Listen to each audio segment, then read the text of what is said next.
Selamat malam Bapak Ibu, saudara-saudaraku yang kekasih.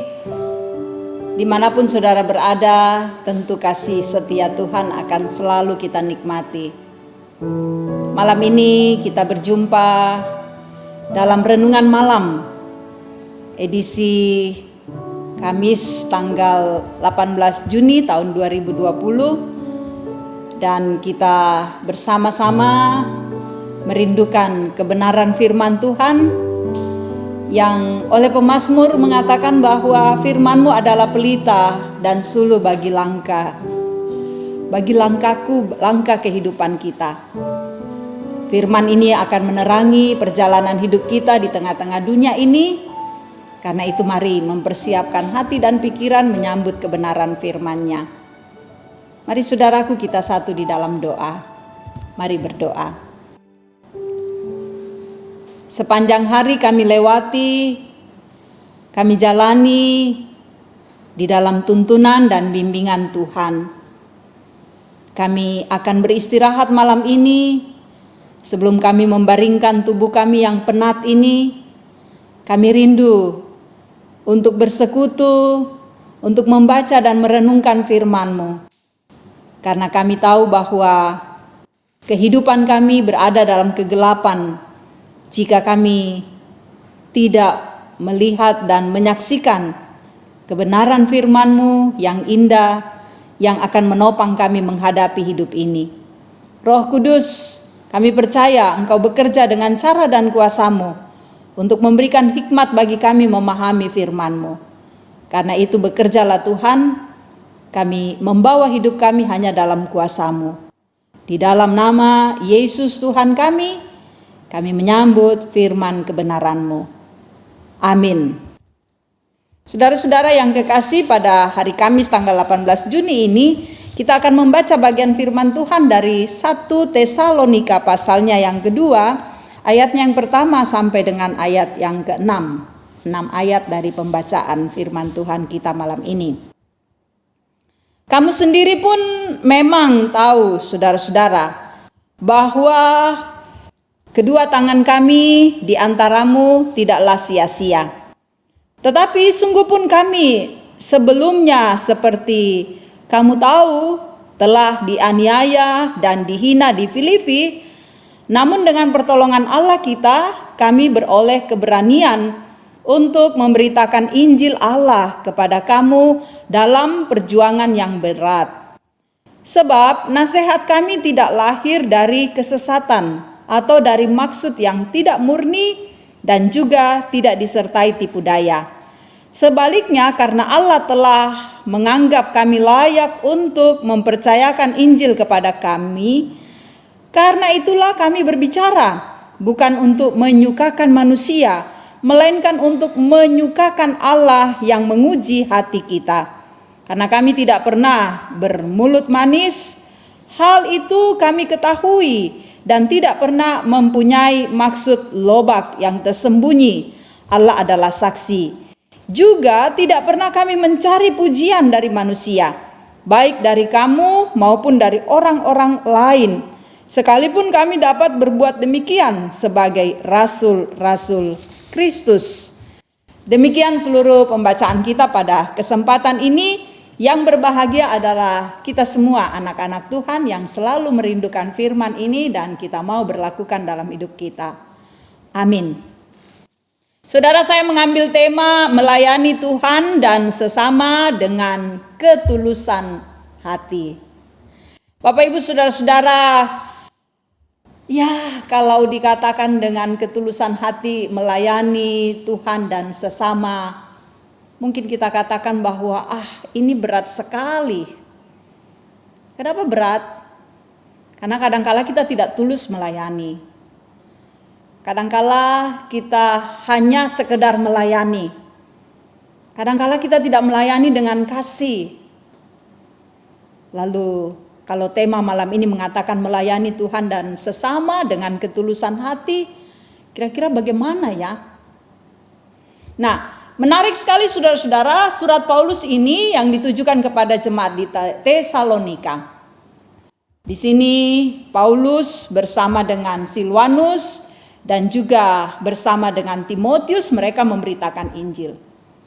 Bagi Paulus, saudara-saudara, ia merasa lega karena boleh memberitakan Injil, dan apa yang disampaikan itu tidak sia-sia karena pemberitaannya itu memberikan buah yang baik dan banyak orang merasa terberkati. Ya, karena Paulus memang memperlihatkan ketulusan hatinya dalam melayani. Nah, saudara-saudara, menarik sekali bahwa ketulusan hati Paulus itu diperlihatkan dengan bukti. Di mana buktinya? Buktinya adalah banyak jemaat yang percaya, banyak orang yang percaya. Karena Injil kabar sukacita Shalom ini disampaikan yang berbicara tentang Kristus yang mati, yang bangkit, yang memberi kehidupan kekal, yang menjamin kehidupan setiap orang yang percaya kepadanya.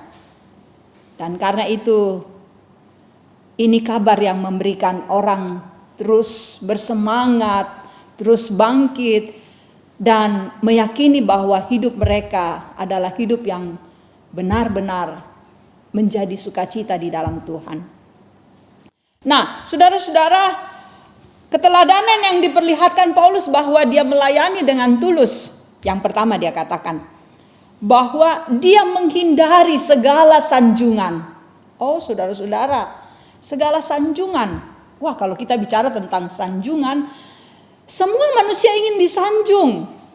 Coba lihat, kalau ada seorang ibu, biasa kita katakan, aduh ibu cantik sekali. Padahal belum tentu cantik. Tapi karena kita mau menyanjung, ya kita katakan seperti itu. Bapak tampan sekali. Kan kita ingin supaya dia senang. Dan semua manusia ingin disanjung, ingin dipuji. Saudaraku yang kekasih, dalam pelayanan apakah ini bisa? Kalau kita lihat dalam pembacaan ini, Paulus justru dia menghindari sanjungan. Dia tidak ingin bermulut manis saja di hadapan orang.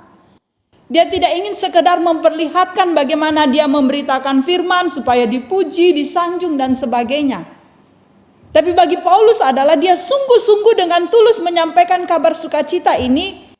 Dia ingin semua orang percaya dan kemudian semua orang menyerahkan diri pada Tuhan, bertobat, datang pada Allah. Bukan dirinya yang harus disanjung. Karena itu dalam bagian lain di firman Tuhan, dia harus makin besar, aku makin kecil. Bagi Paulus, pemberitaan firman yang disampaikan membuat Allah semakin dimuliakan, Allah semakin besar di hadapan semua orang. Dan dia sebagai alat di tangan Tuhan harus semakin kecil. Kita, saudara-saudara, ketika kita memberitakan firman, baik sebagai majelis, sebagai bapak, ibu dalam keluarga, ataupun sebagai orang yang Tuhan tempatkan di tengah masyarakat, di mana saja, saudara, tidak apa-apa kalau kita disanjung. Atau kita menyanjungi orang, memuji, nggak apa-apa. Tapi jangan sampai saudara-saudara dengan sanjungan itu membuat kita merasa, wah kita ini harus semakin disanjung, lalu kita lupa diri, kita menjadi sombong dan sebagainya. Bukan begitu. Harusnya kita mengatakan, Tuhan engkau semakin diagungkan, engkau semakin dimuliakan. Aku ini hanyalah hambamu, aku orang kecil.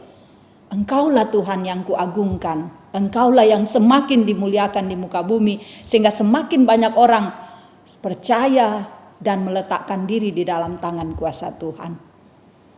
Nah, saudara, hal yang kedua yang kita lihat, ketulusan yang diperlihatkan Paulus dalam melayani adalah ia menghindari ketamakan. Dia tidak ingin memperkaya dirinya. Dia tidak ingin lobat, saudara-saudara. Injil yang disampaikan adalah Injil bukan untuk mencari keuntungan secara pribadi. Tetapi Injil yang disampaikan adalah kabar yang membuat orang merasa beruntung karena diselamatkan oleh Kristus. Di dunia ini, saudara-saudara, banyak orang menyampaikan firman secara komersial. Banyak orang mau bekerja menyampaikan sesuatu firman supaya ya memperoleh pendapatan yang besar. Lalu kita katakan, apakah salah Ibu Pendeta? Tidak apa-apa. Kalau kita bekerja dan mendapatkan hasilnya dari pekerjaan kita, itu tidak apa-apa. Tetapi banyak orang bekerja lalu kemudian mengambil milik orang lain, korupsi misalnya. Banyak orang memperkaya diri dengan melakukan pekerjaan-pekerjaan yang kecil saja tetapi ia mengambil hak orang lain. Itu yang tidak ingin dilakukan. Ada pengalaman ketika saya melayani di Palopo. Di sana dikatakan begini, mengkarangna lima, mengamakna baroko.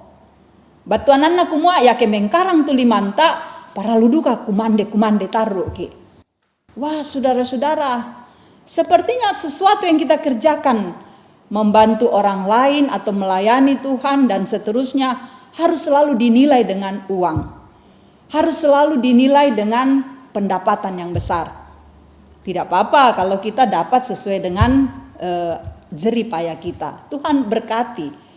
Tapi kalau kita ingin tamak, ingin memberi diri tetapi ingin diberi sebanyak-banyaknya juga, ingin memperkaya diri sendiri, ini yang Tuhan tidak mau. Melainkan ketika kita melayani Tuhan, lakukanlah itu dengan tulus. Kalau pelayanan kita baik di dalam keluarga, di tengah-tengah masyarakat, di dalam dunia pelayanan, kita dihargai, kita bersyukur. Kalau tidak, kita katakan, ya inilah hidup saya yang memang harus melayani Tuhan. Jadi yang kedua, supaya kita melayani dengan tulus, saudara-saudara, lakukanlah itu dengan baik, bukan untuk memperkaya diri kita.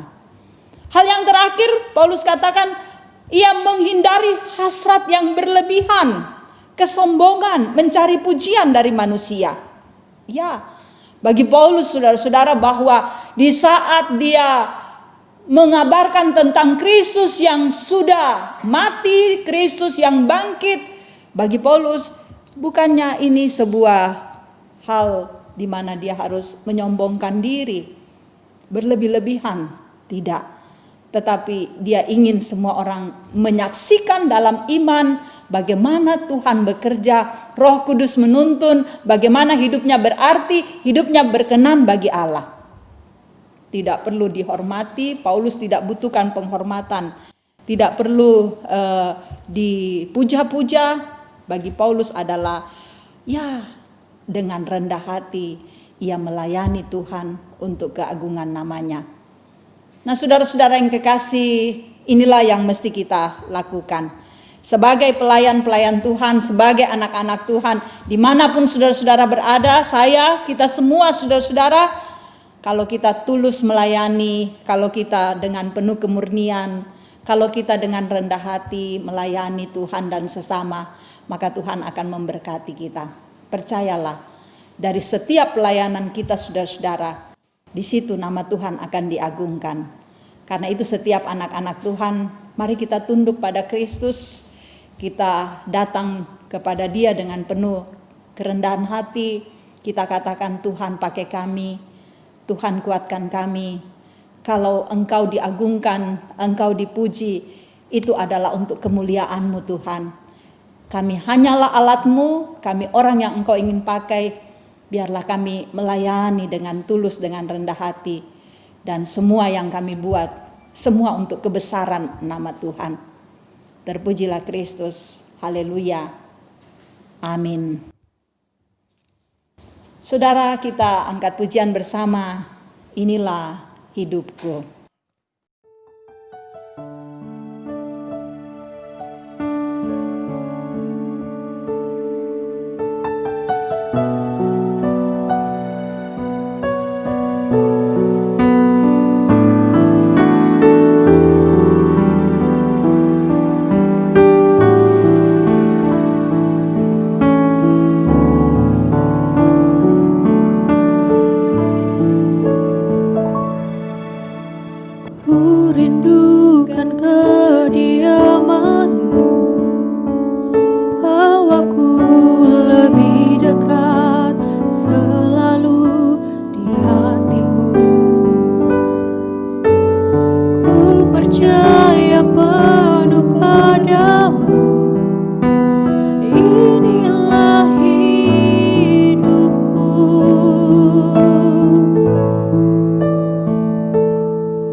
aku Tuhan, bejana kasih-Mu, bentuk aku sesuai dengan rencana-Mu. Saudara, inilah kita semua yang datang kepadanya dengan penuh ketulusan untuk melayani. Marilah kita menghadap Tuhan di dalam doa. Mari berdoa. Kami alat di tangan-Mu Tuhan, untuk melayani Engkau, untuk melayani sesama kami, mengasihi sesama kami. Bentuklah kami Bapa, agar kami melayani dengan tulus, sepenuh hati. Biarlah setiap pelayanan kami berkenan bagi Tuhan. Terima kasih Bapa untuk kesempatan merenungkan firman-Mu di hari ini, Kamis. Terima kasih untuk bimbingan-Mu bagi kami semua. Kami serahkan segenap hidup kami dalam kuasa Tuhan. Untuk semua anak-anak-Mu di dalam jemaat Tuhan Engkau berkati. Anak-anak-Mu yang menuntut ilmu, berikanlah hikmat dan kepandaian. Anak-anak-Mu Tuhan yang bertumbuh, biarlah tubuh mereka semakin kuat, sehat, fisik mereka bertumbuh dengan baik. Kasih sayang-Mu ada di dalam kehidupan anak-anak-Mu yang bertumbuh, baik iman yang penuh dengan kekuatan dan juga kehidupan fisik yang baik. Berkati Bapa untuk setiap pergumulan jemaat-Mu. Yang sakit Tuhan sembuhkan, yang menghadapi pergumulan komunikasi, ekonomi, persoalan-persoalan kehidupan yang lain, Engkau hadir untuk menopang mereka. Cinta kasih-Mu biarlah bersama untuk menemukan jalan keluar dari setiap masalah jemaat-Mu. Demikian juga Bapa untuk para orang tua kami, para lansia, semoga mereka tetap sehat dan terus beria-ria di dalam masa tuanya bersama Kristus Tuhan kami. Seluruh kehidupan jemaat-Mu, pekerjaan mereka Engkau berkati. Demikian juga majelis gereja dengan seluruh pelayanan yang kami kerjakan secara online, Tuhan berkati. Biarlah di dalam jemaat ini nama Tuhan selalu kami muliakan.